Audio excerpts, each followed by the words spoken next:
السلام عليكم ورحمة الله. الحمد لله نحمده ونستعينه ونستغفره. نعوذ بالله من شرور أنفسنا ومن سيئات أعمالنا. من يهده الله فلا مضل له ومن يضلل فلا هادي له. أشهد أن لا إله إلا الله وأشهد أن محمدا عبده ورسوله. أما بعد. அன்பார்ந்த சகோதர சகோதரிகளே, அல்லாஹ்வுடைய பேரருளால் இன்றைய தினம் வல்ல ரஹ்மான் நமக்கு விதியாக்கி இருக்கின்ற இந்த ஜும்மாவுடைய தொழுகையை அதன் தூய வடிவிலே நாம் எல்லாம் நிறைவேற்ற வேண்டும் என்று பேராசை கொண்டு இங்கே வந்து அமர்ந்திருக்கக்கூடிய இந்த நல்ல தருணத்தில் அல்லாஹ் ரப்புல் ஆலமீன் நமக்கு நேர்வழியை அருளினான். நேர்வழியை அருளியது மட்டுமல்லாமல் இந்த நேர்வழியை மக்கள் மத்தியில எடுத்து செல்லும் வாக்கியத்தையும் தந்திருக்கின்றான். இந்த கட்டத்தில் நாம் இறைவனுக்கு பல இடங்களில் நன்றி செல்ல கடமைப்பட்டுள்ளோம். குறிப்பாக ஒரு மூமின் என்று சொன்னால், முஸ்லிம் என்று சொன்னால், தௌஹீத் என்ற சிந்தனையில் தங்களை ஆழமாக பதிய செய்தவர்கள் என்று சொன்னால், இந்த உலகில் நமக்கு ஏற்பட்டிருக்கக்கூடிய இழப்புகள், இன்னல்கள், பொருளாதார நிலைகள், இதை எல்லாவற்றையும் விட நாம் மறுமையில் எதை பெறப்போகின்றோம், மறுமையில் நமக்கு காத்திருக்கக்கூடிய பரிசுகளின் நிலை என்ன, அல்லாஹ் நமக்கு உருவாக்கி வைத்திருக்கின்ற அந்த சொர்க்கத்தினுடைய அழகு என்ன, மறுமையையும் இம்மையும் ஒப்பிடும் பொழுது இந்த இம்மை என்பது எவ்வளவு எளிதானது, சுலபமானது, இந்த உலக வாழ்வு என்பது அற்பமானது என்பதை நாம் திருமறை வாயிலாகவும் நபிமொழி வாயிலாகவும் அறிந்து கொண்டிருக்கிறோம். ஆனாலும் பல நேரங்களில் நாம் பிறரை பார்த்து சூடு போடுவோம், பிறரை பார்த்து பாடம் படிப்போம், பிறரை பார்த்து அதை போல் நாம் இல்லையே என்று நமக்கு நாமே ஏக்கம் கொள்ளவும் செய்வோம். பிறர் என்று நான் சொல்வது யார்? நாம் இப்ப தௌஹீத்வாதிகளாக இருக்கிறோம், அல்லாஹ்விற்கு இணை கற்பிக்காமல் இருக்கிறோம், ஹலால் ஹராம் பேணி வாழக்கூடிய ஒரு நல்ல வாய்ப்பை பெற்றவர்களாகவும் இருக்கிறோம். நாம் பல நேரங்களில் உதாரணமாக யாரை தேடுகிறோம்? நம் கண்ணு முன்னால வாழக்கூடிய இணை கற்பிப்பவர்களை, அல்லது மார்க்க வரைநெறிகளை மீறக்கூடியவர்களை, அல்லது இஸ்லாத்தை காலில் போட்டு மிதித்து விட்டு உலகமே சொர்க்கம் என்று நம்பி அதற்காக உழைக்கக்கூடியவர்களை, இவர்களை அடையாளப்படுத்தி நம்மோடு ஒப்பிடுகிறோம், இவர்களை காட்சிப்படுத்தி நம் வாழ்க்கையோடு சரிபார்க்கிறோம். இது நல்லதல்ல, ஏற்புடையதும் அல்ல. திருமறையில் அல்லாஹ் எவ்வாறு நமக்கு அறிவுறுத்துகிறான் என்பதுதான் நம்ம பார்க்க வேண்டும். குர்ஆன்ல ஒரு இடத்துல அல்லாஹ் நமக்கு சொல்லி காட்டுறான். எப்படி சொல்றா பாருங்க, துன்யா நூத்துஹி மின்ஹா. யார் இந்த உலகத்தின் கூலியை விரும்புகின்றார்களோ அவர்களுக்கு இந்த உலகத்தில் நாம் அதை வழங்குவோம். வமை யுரிது சவாபுல் ஆஹிரா. யார் மறுமையை விரும்புவார்களோ நூத்துஹி மின்ஹா, அவர்களுக்கு நாம் மறுமையில் வழங்குவோம். நல்லா சிந்திச்சு பாருங்க.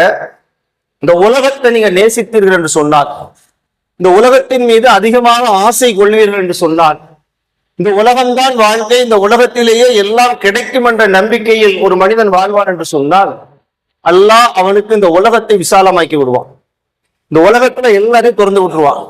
இந்த உலகத்துல அவனுக்கு எந்த மாதிரி சுகமாக வாழ்வான கொடுத்துருவான். நீங்க உதாரணமாக எடுத்து பாருங்க. நீங்க ஒரு வியாபாரம் பார்க்குறீங்க. எந்த அடிப்படையில? கொள்கை அடிப்படையில, மார்க்கத்துக்கு முரண் இல்லாத அடிப்படையில. உங்க பக்கத்துல ஒருத்தர் வியாபாரம் பார்க்கறான். எந்த அடிப்படையில? உலகத்தில் லாபம் மட்டுமே குறிக்கோளாக கொண்டவன். 10 ரூபாய்க்கு விற்க வேண்டிய பொருளை 100 ரூபாய் சொல்றான், பொய் சொல்றான், ஏமாத்துறான், கொள்ளையடிக்கிறான். நீங்க எதுவுமே செய்ய மாட்டீங்க. நீங்க எப்படி உலகத்துல நீங்க நினைச்சீங்களோ அல்ல உலகம் தந்துருவான். ஆனால் மறுமையும் கை செய்யப்படுவீர்கள். மறுமையை எண்ணினீர்கள்னா உலகத்துல சில நஷ்டம் வரும். அதை பொறுத்து கொண்டால் மறுமையில் பலன் கிடைக்கும். அப்படி பக்கத்துலதான் இருக்கிறான், பக்கத்து வீட்டுக்காரன் தான், ஹலால் ஹராம் பேண மாட்டேங்கிறான், வட்டி வாங்குறான், கொள்ளையடிக்கிறான், ஏமாத்துறான், பொய் சொல்றான். சொல்றல்ல, பொய் சொல்லிதானே விற்கிறான். பொய் சொல்லி வியாபாரம் பார்க்கறவன் சம்பாதிச்சுட்டே போறான். நீங்க 10 ரூபாய் பொருளை 10 ரூபாய்க்கு சரியான முறையில் விற்கின்றீர்கள். நீங்க பெரிய இடம் லாபம் வரல. அவனுடைய நோக்கம் இந்த உலகத்தை அடைய வேண்டும் என்பதற்காக மார்க்க வரையறைகளை விட்டு வைக்கின்றான், மார்க்க வரம்புகளை தாண்டுகிறான், சொல்லக்கூடாத பொய்ய சொல்லுறான். பொய் சொல்லியில வச்சுக்கொண்டான்ல, ஹராமான சம்பாத்தியம் தான். உன் கண்ணு முன்னாக பார்ப்பதற்கு ஒரு மாளிகைகள் வசிப்பார்கள் தான்.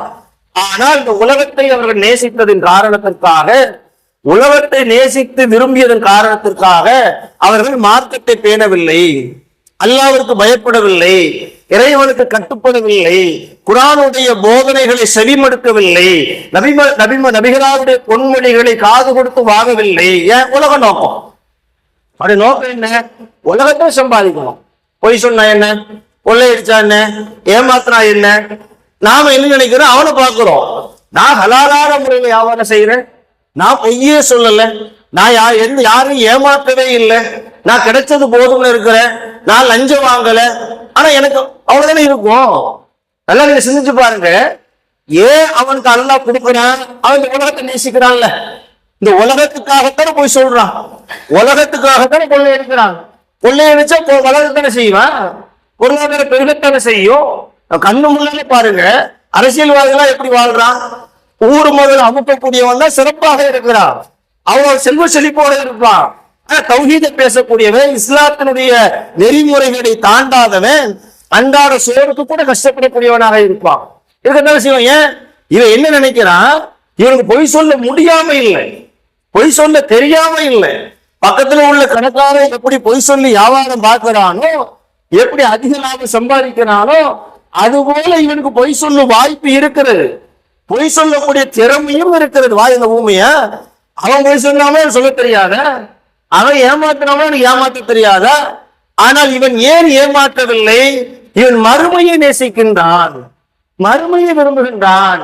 இறைவா, என்னாலையும் பொய் சொல்ல முடியும், ஆனா நான் சொல்லல. ஏன் தெரியுமா? நான் மறுமையை விரும்புகிறேன். இவங்களுக்கு அல்லாஹ் சொல்றான், நீங்கள் மறுமையை நேசித்தீர்கள் என்று சொன்னால் உங்களுக்கு நாம் மறுமையை வழங்குவோம். இந்த உலகத்துல எனக்காண்டிதானே பொய் சொல்லல, எனக்காகத்தானே கொள்ளையடிக்கல, எனக்காகத்தான் பிறரை நீ ஏமாற்றல, எனக்காகத்தானே மார்க்க நெறிமுறைக்குள்ள நீ வாழ்ந்த, உனக்கு மறுமையில நான் பரிசு தர்றேன், மறுமையில கூலி தர்றேன். அதைத்தான் அல்லாஹ் தெளிவாக சொல்லி காட்டுகின்றான். நீங்கள் பிறரை பார்த்து பாடம் படிக்காதீங்க. முஸ்லிக்குகளை, மூமின் அல்லாதவர்களை, மார்க்க நெறிகளை தாண்டி செல்பவர்களை ஒருபோது ஒப்பிடவே செய்யாது.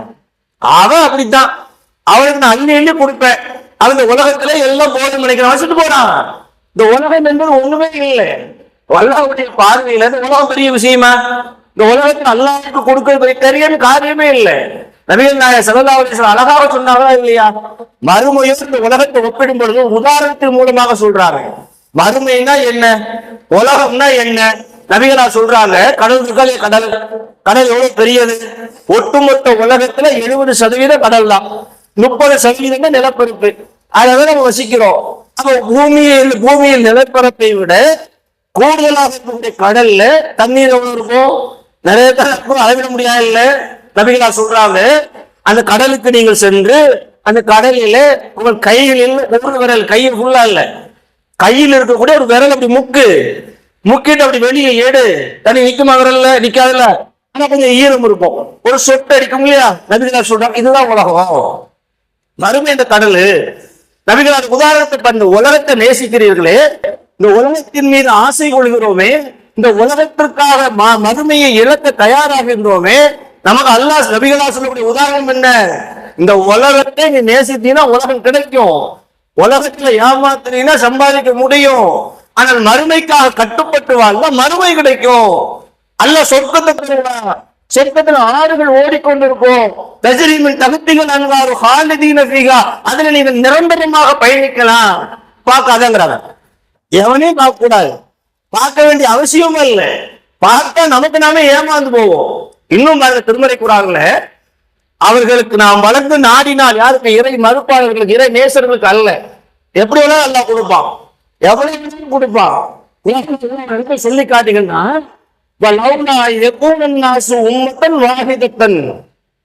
நீங்கள் எல்லோரும் ஒரே சமுதாயமாக, ஒரே சமுதாயமா என்ன?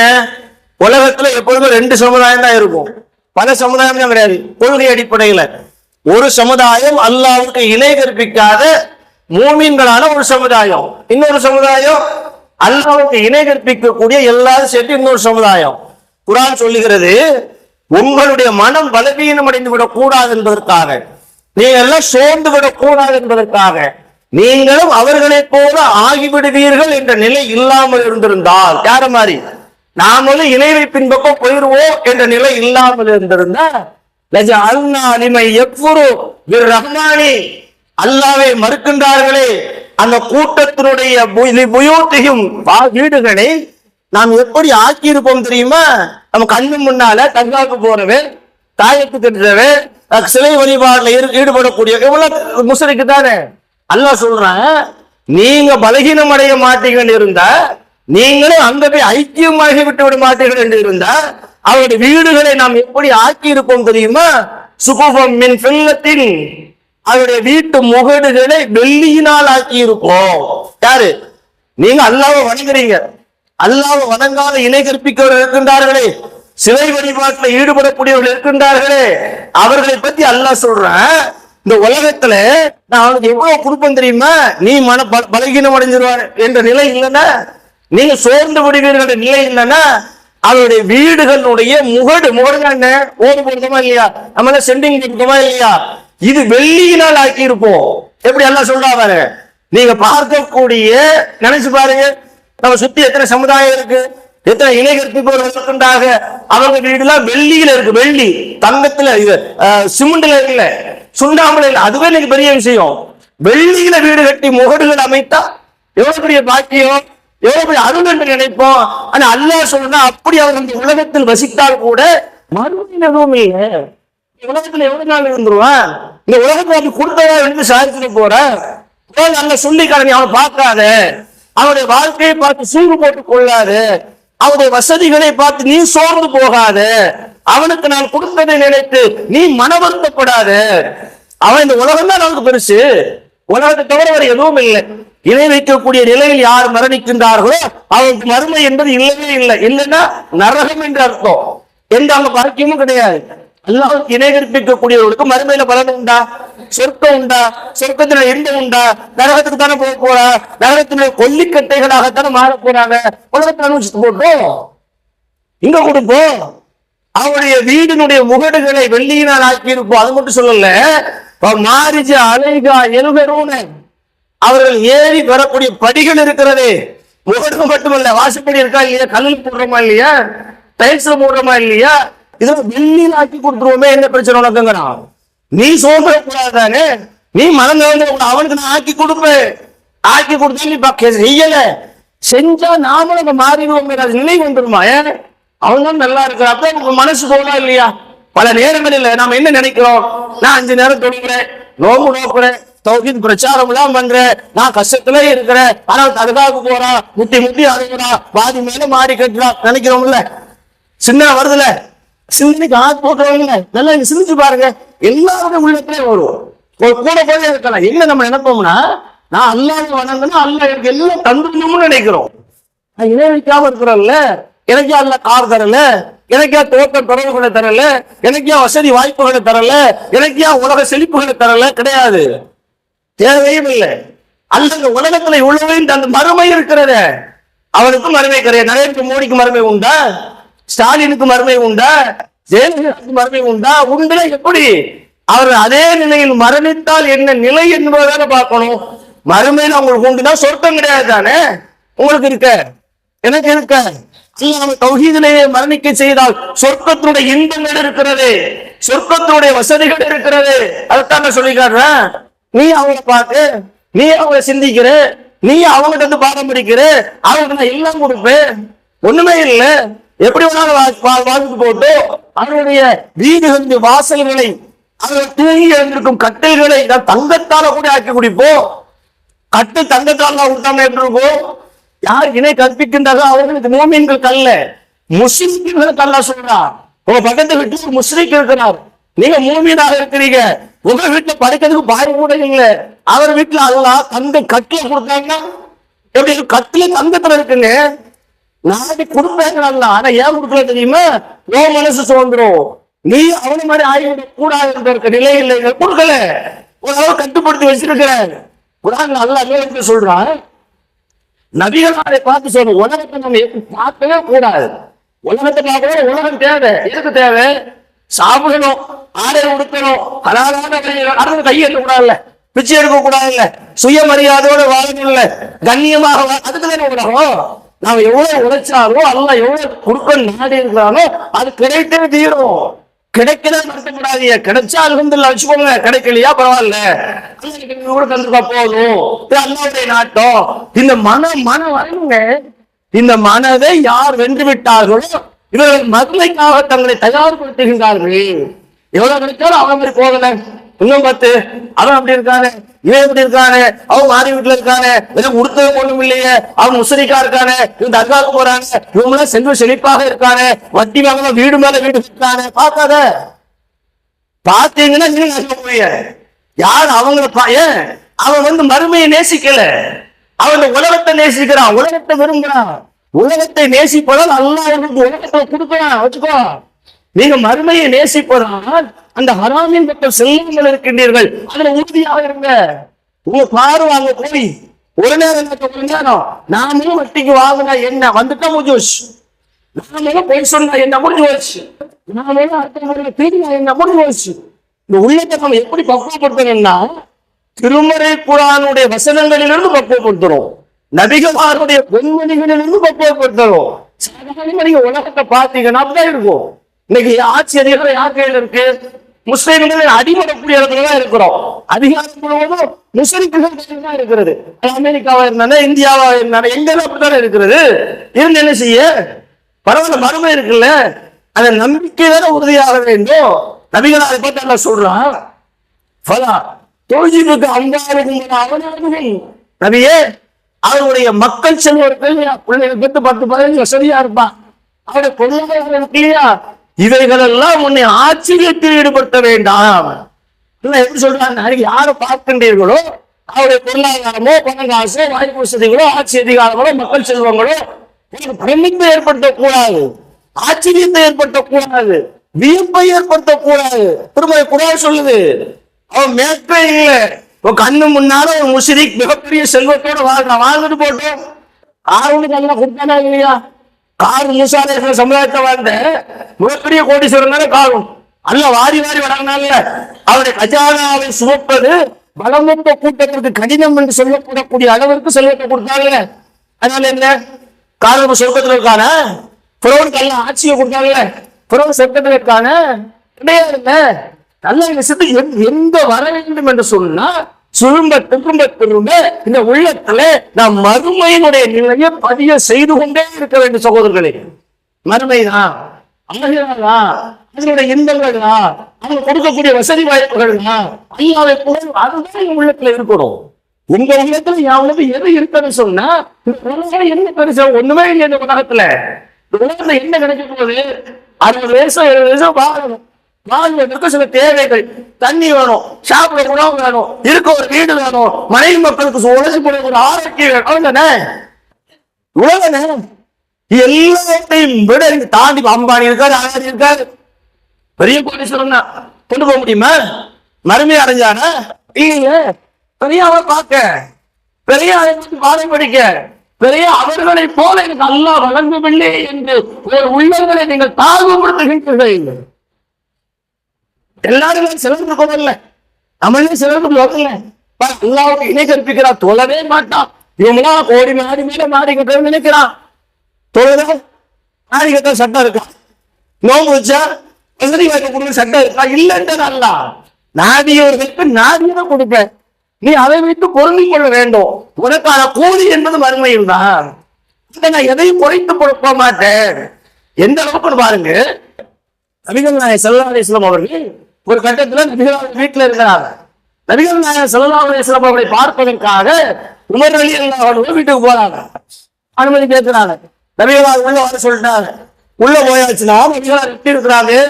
நபிகளார் முதல்ல யாரு? இறைவனுடைய தூதர்.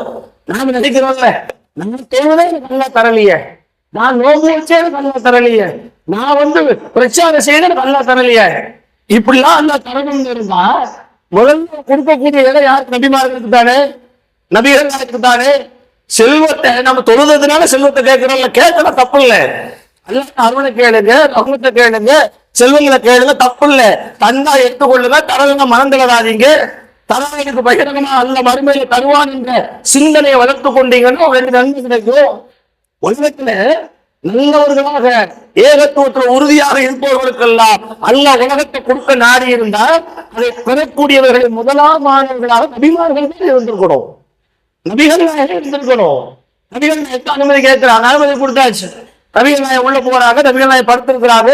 உமர்கள் எல்லாம் வந்தவரை கண்டது எழுந்து அமர்றாங்க, படுத்திருந்தாலும் எழுந்து உட்கார்றாங்க. படுக்கும்போது செட்ட போட மாட்டோம்ல, பெரிய தொட்டாலும் படுத்திருப்போம்.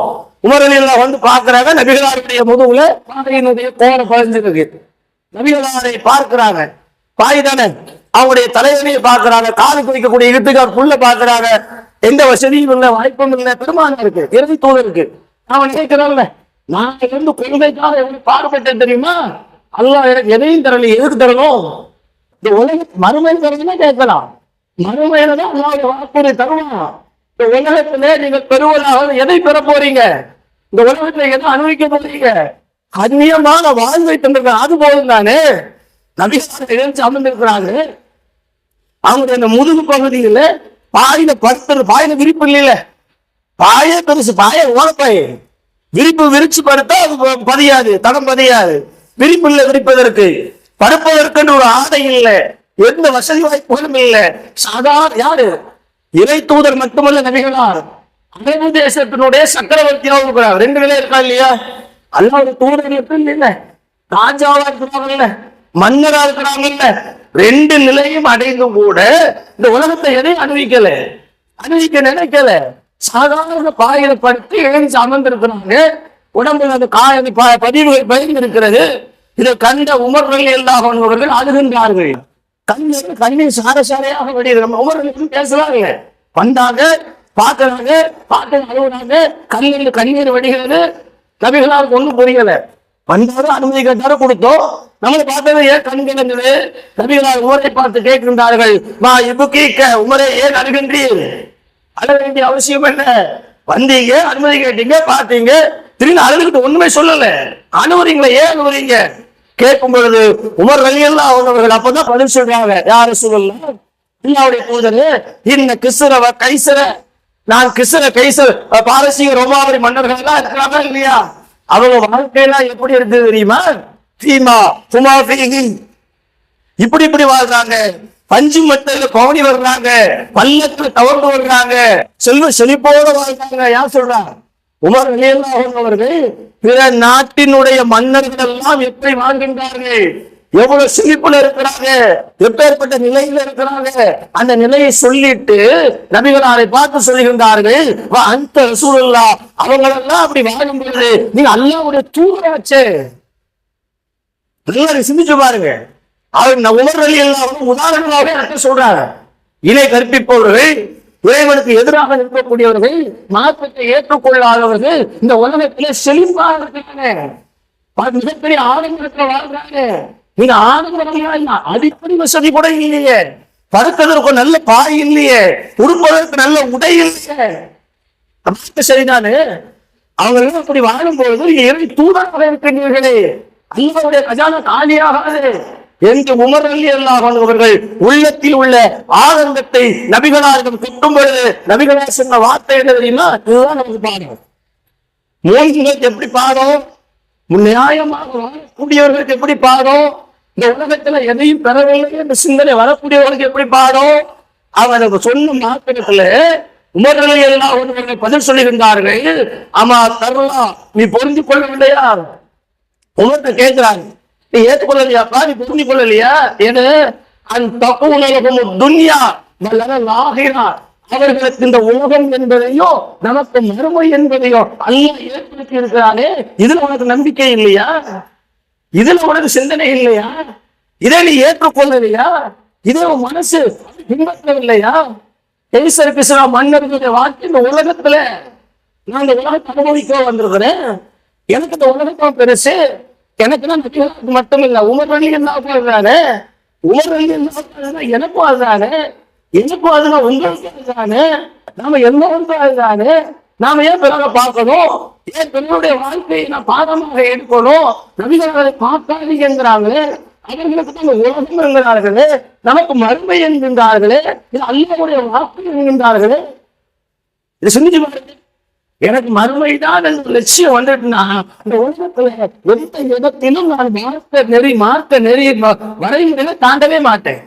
எனக்கு நடந்த வியாபாரம் போகும், பொய் சொல்ல மாட்டேன், நான் திருத்த மாட்டேன், கல்வி பண்ண மாட்டேன், வட்டிக்கு வாங்க மாட்டேன். ஏன் மார்க்கம் இருக்குல்ல, மார்க்கம் தடுத்ததுனால் அதை செய்யல, இதனால் இறைவன் மறுமையில தான் எனக்கு உனக்கு நன்மை கிடைக்கும். அவன் எப்படி வேணாலும் வாழுவான், எப்படி வேணாலும் கொள்ளையடிப்பான், எப்படி வேணாலும் சொல்லுவான். கொடுத்தான் இந்த சிந்தனை உள்ளத்து ஆழமாக ஒவ்வொரு நேரத்திலும் பதிந்து கொண்டே இருக்க வேண்டும். உலகம் பெருசல்ல, இந்த உலகத்தை பத்தி நிறைய இன்னொரு சொல்லி காட்டும் பொழுது காது சிறப்பு செத்து போன ஒரு ஆட்டை நீங்கள் எப்படி நினைப்பீர்களோ, எப்படி துச்சமாக நினைப்பீர்களோ, இதை விட மோசமான அல்லாஹ்வுடைய கருத்து உலகம். உலகத்தை கிடைச்சா அனுபவிங்க, தப்பு இல்லை. அல்ல தந்தையா அனுபவிக்கலாம், தகவல் செஞ்சிருக்கலாம், கொடுக்கோடு செஞ்சிருக்கலாம். நபிகளாருக்கு இல்லாத சுலைமான் தேசத்துக்கு கொடுத்தாங்களா? கொடுக்கவே மாட்டாங்க. அல்லாஹ் நாடே செலவு கொடுத்தான். இல்லாமல் இருந்தால் தவறும் இல்லை. அல்லாஹ் நாடி ஹலாலான முறையில் கிடைத்தால் அதுவும் தப்பு இல்லையே, அதுக்கும் வரல. சுலைமான் அலைஹிஸ்ஸலாம் அல்லாஹ் கொடுத்தாங்கல்ல, அவங்க ஹராமுக்கு போகல, கொலை செய்யல. ஆனால் சுலைமான் அலைஹிஸ்ஸலாம் அல்லாஹ் கொடுத்ததை போல இன்று வரைக்கும் உலகத்தை யாருக்குமே கொடுக்கல. அம்மாவுக்கு கொடுக்கல, அதானிக்கு கொடுக்கல, இன்னும் நிறைய எந்த பெரிய பணக்காரனை கொண்டு சரி சுலைமான் அலைஹிஸ்ஸலாம் கொடுத்தவரை பெருசு. உலகத்துல ஒட்டுமொத்த ஆட்சியை கொடுத்தது மட்டுமல்ல, சுலைமான் அலைஹிஸ்ஸலாம் அவர்களுக்கு எந்த அளவுக்கு அல்லாஹ் இந்த உலகத்திலே வாய்ப்புகளை கொடுத்திருந்தான்னு சொன்னா வரக்கூடிய செய்தியை பாருங்க. சுலைமான் அலைஹிஸ்ஸலாம் அவங்களும் அவருடைய படை பட்டாலோ ரோட்டு வீதிகளில் நடந்து வருது. ஏதோ ஒரு இடத்துக்கு போறாங்க, ரோடுகளில் நடந்து போகும் பொழுது மொத்த உயிர்கள்லாம் போட்டே செய்யும். இப்ப நாமளே பாதையில் நடந்தோம்னா கண்ணுக்கு தெரியாத உயிர் இருக்கு, கண்ணுக்கு தெரியாத உயிர் இருக்கு. கண்ணுக்கு தெரியாத உயிர் என்னது? எறும்பு தானே. நல்லா சொல்றாங்க. சுலைமான் அலைஹிஸ்ஸலாம் எவ்வளவு பெரிய பாக்கியம் பாருங்க. நபிகளாருக்கு கொடுக்கல, அவங்க பொருந்தி கொண்டாங்க. சுலைமான் அலைஹிஸ்ஸலாம் அல்லாஹ் இதை கொடுத்தா இதையும் பொருந்தி கொண்டாங்க. ரெண்டுக்குமே மார்க்கத்தான் இருக்கு. ஆனா கிடைக்கிறதா எப்படி நடக்கணும் என்பதை நாம் புரிந்து கொள்ளணும். கிடைத்தால் எப்படி பொருந்தி கொள்ள வேண்டும் என்பதையும் சுலைமான் நபியிடமிருந்து பாடம் முடிக்க வேண்டும். அந்த சுலைமான் அலைஹிஸ்ஸலாம் ரோட்ல வர்றாங்க, படை பட்டாளத்தில் வர்றாங்க, வந்து கொண்டு இருக்கும் ஒரு எறும்பு கூட்டம் அப்படி ஒரு இடத்துல இருந்து கிராஸ் ஆகுது. அந்த எறும்புகளில் ஒரு எறும்பு மற்ற எறும்புகளை பார்த்து சொல்லுகிறது, நம்மளே எறும்புகளே இதுகளும் மசாக்கையினக்கும் நீங்கள் உங்களுடைய இருப்பிடங்களில் சென்று கொள்ளுங்கள். புறமா வர்றாங்க, எறும்பு பார்த்துருது. எறும்புக்கு அந்த சிந்தனை நல்லா கொடுத்துருக்கலாம். இதை எப்படி எறும்பு பேசுது நல்லா சிந்திச்சு பாருங்க. ஒரு எறும்பு இன்னொரு எறும்புக்கு தகவல் சொல்லுது, மற்ற கூட்டங்களுக்கு தகவல் சொல்லுது. சுலைமான் தன்னுடைய படை பட்டாளத்தோட வராது, நான் எழுத்தி மண்ணுக்கும் சுலைமான அவர் படை பட்டாளர்கள் அறியாத நிலையில் உங்களை மிதித்து விட போடும், உங்களை சேதம் ஏற்படுத்தி விட போடும், நீங்க எல்லாரும் பாதுகாப்பான உங்க இடத்துக்குள்ள போயிருங்க. எறும்பு சொல்லுது. நம்ப முடியுதா? நம்புவீங்களா? பாசைகள் எல்லா மிருகத்துக்கும் உண்டு. நல்லா நீங்க புரிந்து கொள்ள வேண்டும். எவ்வளவு பெரிய சிறப்பு பாருங்க. மிருகங்கள் பறவைகளுடைய குரலை நம்ம கேட்கிறோம், எல்லா மிருகங்களே கேட்போம். மாடு கத்துறத கேட்டிருக்கோம், ஆடு கத்துறத கேட்டிருக்கோம், காக்கா கரைக்கிறத கேட்டிருக்கோம், கோழி போகுறத கேட்டிருக்கோம். ஆளுக்கு அது புரியாது. மாடு கத்தும், ஆடும் கத்தும், கோழியும் கத்தும், காக்காவும் கத்தும். அது பேசுவது அதுக்கு புரியும். தாய் பசு கண்டு கூப்பிடுறா இல்லையா? சத்தம் கொடுத்த உடனே எத்தனை பசு நின்னாலும் கண்டு குட்டைக்கு தாய் வகை சத்தம் புரியுதா இல்லையா? நேரடியா மடிக்கு ஓடிடுறா இல்லையா? காக்கா குஞ்சு கோழி குஞ்சு புரியுதா இல்லையா? நமக்கு புரியல, ஆனா மனிதனுக்கு புரியத்தானே செய்யுது. அதை நம்ம கேட்கிறோம்ல. உலகத்துல இது போன்ற பல உயிரினங்கள், அது மிருகமாக இருக்கலாம், பறவைகளாக இருக்கலாம், அதனுடைய பாசை நமக்கு புரியாட்ட கூட அது எழுப்புகின்ற ஒளியை நாம் அறிய முடியும். கேட்கிறோம், இது பெரிய ஆய்வு தேவையில்லை. ஆனா எறும்பு சத்தத்தை யாரு கேட்டான்? யாரை கேட்டுக்குமா? சுலைமான் அலைஹிஸ்ஸலாம் அல்லாஹ் பாக்கியத்தை பாருங்க, எப்படி சிந்திக்கிறதுன்னு பாருங்க. உலகத்துல எல்லாத்தையும் எல்லாம் கேட்டுக்கோம், புரியாட்டோம். எறும்புல எறும்புக்கு கட்டளையுது, மற்ற எறும்புகளுக்கு அறிவுரை சொல்லுது, உள்ளது சொல்லுது. எறும்பு பேசுவதை யாருமே கேட்டதில்லை. எறும்பு எப்படி சத்தம் போடும்? காக்கா எப்படி சத்தம் போடுங்க சொல்லிடலாம், மாடு எப்படி சத்தம் போடுங்க சொல்லிடலாம், நாய் எப்படி சத்தம் போடும் சொல்லிடலாம். கேட்டிருக்கோம். எறும்பு சத்தம் தெரியுமா? கேட்டுக்கலாம். யாரும் கேட்கல தானே, யாரும் புரியல தானே. அதனுடைய சத்தங்களை அறிவதற்கு இன்னைக்கு எத்தனையோ நவீன கருவிகள் வந்திருக்குல்ல, அது கூட வரல. இரும்ப டெலஸ்கோப் மூலமாக 10,000 மடங்கு அதிகமாக்கி பெருசா காட்டலாம், பாக்குறோம். சத்தத்தை புரிஞ்சியா? சத்தத்தை கேட்டியா? எறும்பு பேசுவதை சுலைமான நேசன வாழ்க்கை அல்ல அறிவித்து போகிறான். அவங்க கேட்கிறாங்க. அவர் படையில வரக்கூடிய சுலைமான நேசனா தன்னுடைய அந்த எறும்பு தன்னை பார்த்து பேசக்கூடிய அந்த நிலை அறிந்து சிரிக்கிறாங்க. எவ்வளவு பெரிய பாக்கியம்! நல்லா நினைச்சு பாருங்க. நாமளாக என்ன செய்வோம்?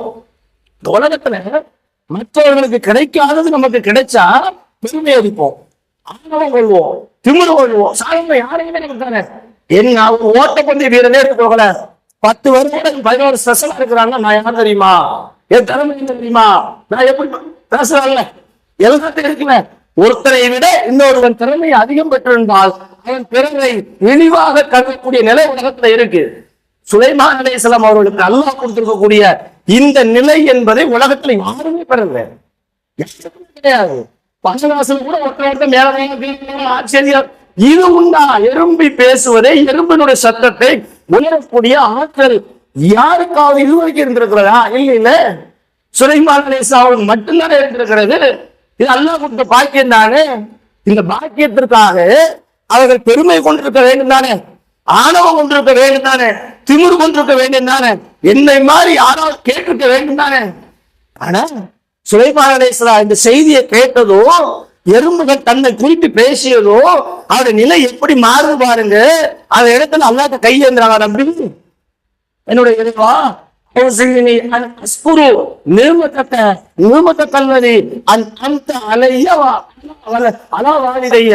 இறைவா, எனக்கோ என்னுடைய பெற்றோர்களுக்கோ உன்னை வணங்கக்கூடிய அல்லாஹ்ட்ட பணிகிறாங்க. ஒரு நிலையை பார்க்கிறாங்க, சூழலை பார்க்கிறாங்க. யாருக்கு கிடைக்காத ஒன்று கிடைச்சது புரியுறாங்க. அவர்களை மாதிரி வேற யாருக்கும் கிடைக்கல. நியாயமா அவங்க பெருமை அடித்திருக்கணும், அவங்க தனக்குத்தானே பெரியவர்கள் நினைத்திருக்கணும், நினைக்கல. யாருக்கு கிடைக்காத பாக்கியம் கிடைச்சதுக்காக அல்லாஹ்ட்ட பணிகிறாங்க. இறைவா, நீ எனக்கு அருள் செய், எனக்கு உன்னை புகழ்வதற்கு, உன்னை திக்கு செய்வதற்கு, உனக்கு நன்றி செலுத்துவதற்கு, எனக்கு மட்டுமல்ல நன்மை பெற்றோருக்கு நீ கொடுத்த, எங்களை ஒரு நன்றி உடையவர்களாக ஆக்கிவிடு சொல்லிட்டு மேல சொல்றாங்க.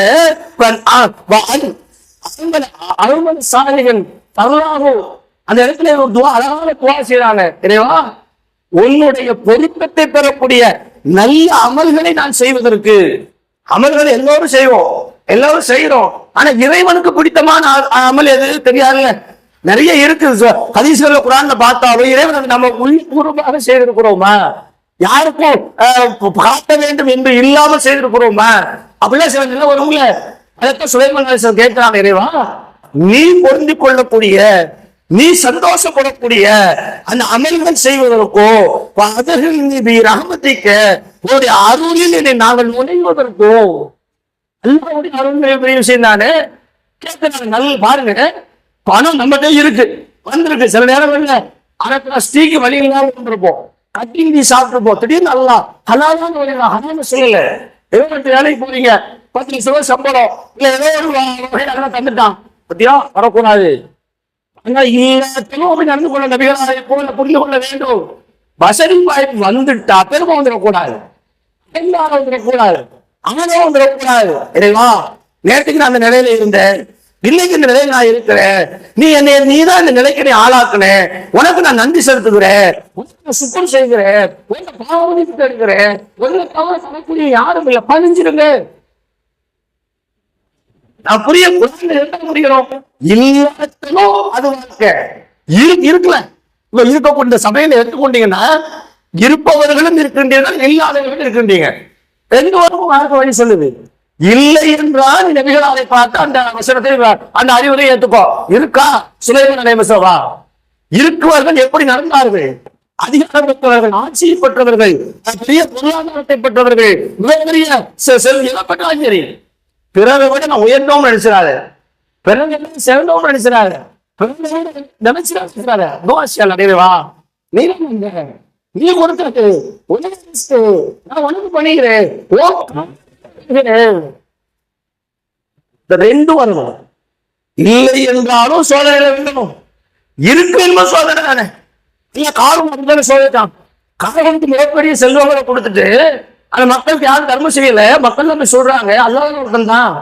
மற்றவங்களுக்கு கொடுத்தாங்க போது என்ன சொன்னா, அல்லாஹ் எனக்கு தந்தா அறிவால பெற்ற சோதனை தானே, அழிஞ்சால உலகத்திலே செய்யல. அப்ப நமக்கு இருக்கும் போது பெருமை தளத்துல வருதுல, பெற்றா வருது. இருக்கவனுக்கு இல்லாம போனா உலகமே போனதுன்னா பெரிய அளவு சோர்ந்து போறான். ரெண்டுமே பிரச்சனை கிடையாது, ஒரு மேட்சாக இருக்காங்க. இந்த உலகத்தை நீங்க எதையும் பெற்றதுனால எல்லோரும் நம்ம மாற்றம் அடைய போறது இல்லை, எதையும் பெறல அதனால இந்த மாற்றம் அடைய போறது இல்லை. ஒண்ணுதான் என்ன, நம்முடைய பாதை என்பது குறிக்கோள் மறுமைதான், சொர்க்கம் தான். சொர்க்கத்துல இருந்தாலும் அதுக்காகவே வாழ்றேன், அதுக்காகத்தான் வேண்டிக்கிறேன், அதுக்காகத்தான் நான் வாழ்வை மனத்தை அளவு ஏற்படுத்தி இருக்கிறான். இதுல மட்டும் உறுதியாக இல்லைங்க. இந்த செய்தியை கூறி முதல்வரை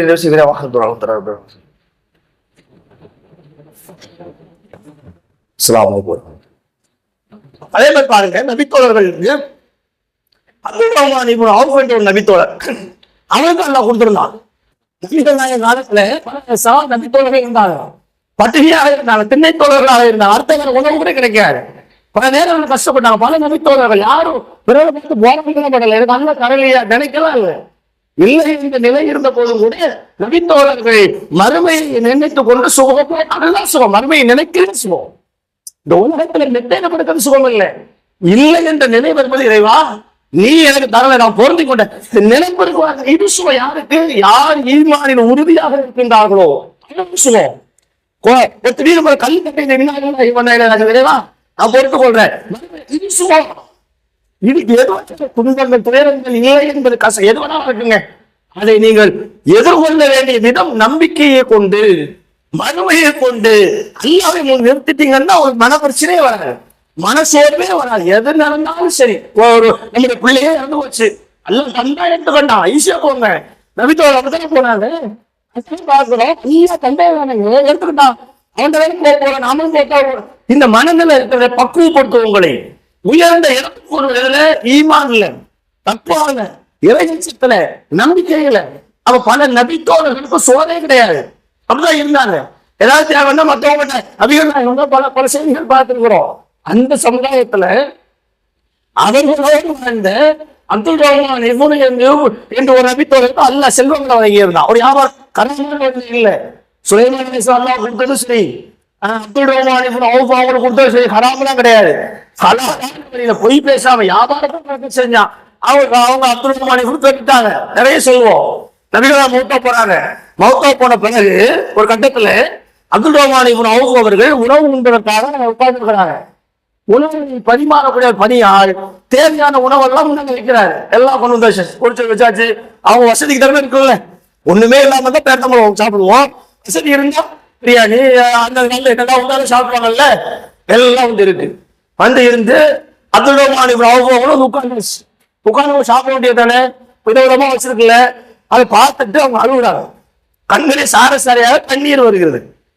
பணியாளுக்கு ஆச்சரியம், வேலை செய்வாரா இல்லையா? அவர் கேட்கிறாரு, எல்லாம் தான் வச்சுட்டேனே, தேவையான எல்லாம் இருக்கு அழுறீங்க, ஏன் கண்ணி கேட்க முடியல? திடீர்னு அழுது என்ன தெரியும்? ஒண்ணுமே இல்லைன்னு அழுதான் சரி, பசிக்குது, கஷ்டமா இருக்கு, ஒண்ணு தரலையே, கண்ணீர் விட்டோம், கவலைப்பட்டா கூட சரி, எல்லாம் இருக்கு, கண்ணு முன்னால இருக்கு, முன்னால இருக்கு. பெரியாரு நீங்க கேட்கும் போது சொன்ன வார்த்தையை பாருங்க, இதான் நமக்கு படிப்பின. அப்துல் நபித்தோழர்களை நபிகள் நாயகம் எப்படி உருவாக்கி இருக்கிறாங்க பாருங்க. அவங்க சிந்தனை எங்க இருக்கு பாருங்க. நபித்தோழர்கள் நிலையிலிருந்து நாம் இந்த செய்தி அனுபவ வேண்டாம. அப்துல் ரஹ்மான் அவங்க சொல்றாங்க அந்த பணியாளர்கிட்ட, எனக்கு எல்லாம் இருக்குப்பா, ஆனா என்னோடு பயணித்த என் தோழர்கள், குறிப்பாக அவர் முசஃபர் என்ற நபித்தோழர் சொல்றாரு, அவன் எல்லாம் இஸ்லாத்துக்கு ஒன்னாத்தான் வந்தோம், அவர் போர்ல கொல்லப்பட்டுட்டாரு, அவங்க உலகத்துல எந்த வசதி வாய்ப்பையும் பெறல. எந்த அளவுக்கு என்று சொன்னா, அவர் மரண தருவாயில கவனிடமா இல்லையா, அவர் தலையை போட்டுற காலை தெரிஞ்சது, காலை போட்டுற தலையை தெரிஞ்சது.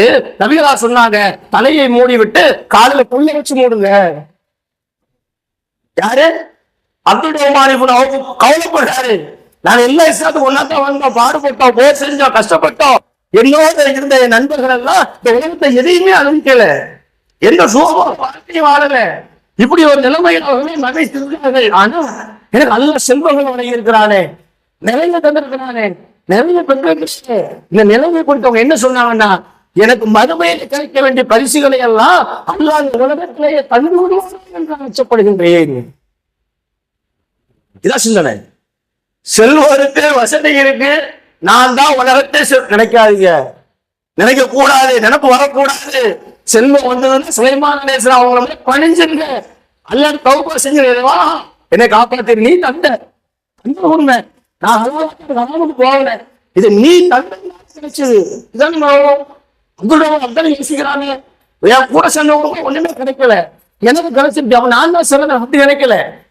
நம்மள நினைப்போம், அவருக்கு நான் போகிறேன், எனக்கு அல்லா பக்க செஞ்சிருக்கான் பாத்தியா, மறுபடியும் என்ன தந்தா குறைக்க போறான்னு தெரியல.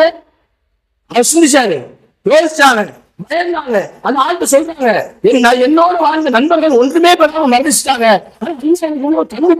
இது காரணமாக மறுமையிலே நான் பெறக்கூடிய நற்பாக்கியங்களை இழந்து விடுவேனோ. கவலை. நாம் பெற்ற எந்த ஒன்றுக்காக சந்தோஷப்படுவதை விட இதையும் இதற்காக மறுமையில குறைச்சாங்க. ஒரு சாப்பிடுறவங்க பத்தினியா கேட்கலாம், இந்த சாப்பாட்டுக்காக மறுமை வாழ்க்கையில கை வச்சிடாத, கவலைப்படுவேன். எப்படி கேட்கணும், எப்படி கேட்கணும், பெறாதவர்கள் எப்படி கேட்கணும், பெறாதவர்கள் பொறுமை கொள்ளுவேன், அதிகமாக நன்றி செலுத்துங்க, பாவனிப்பு தேடுங்க, மறுமையில இதை குறைத்து விடாத மண். இந்த சிந்தனை நமக்கு பக்குவம் சொல்லுவாங்கள, அழித வரவே மாட்டோம், எதை பத்தி கவலைப்படவே மாட்டோம், பெருமை கொள்ளவே மாட்டோம், ஆனந்தமே மாட்டோம், திமிரு கொள்ளவே மாட்டோம். கிடைச்சாலும் சரி கிடைக்காதாலும் சரி ரெண்டையும் சரியாக பார்த்து கொண்டு மறுமைதான் என்ற இலக்கு என்று வீரர்களை போடுவோம். அத்தகைய கொள்கை உறுதி மிக்கவர்களாக, நல்ல அமல்கள் செய்யக்கூடியவர்களாக, மறுமையில் வெற்றி பெறக்கூடியவர்களாக, மறுமையின் சுகமாக வாழ்க்கையில் எந்த குறையும் இல்லாதவர்களாக நம்மை அனைவரையும் அல்ல வேண்டும் என்ற செய்தியை முத்தாய்ப்பாக கூறி என் உரை நிறைவு செய்கின்றேன். வாக்குத்தோராக நடப்பினாங்க.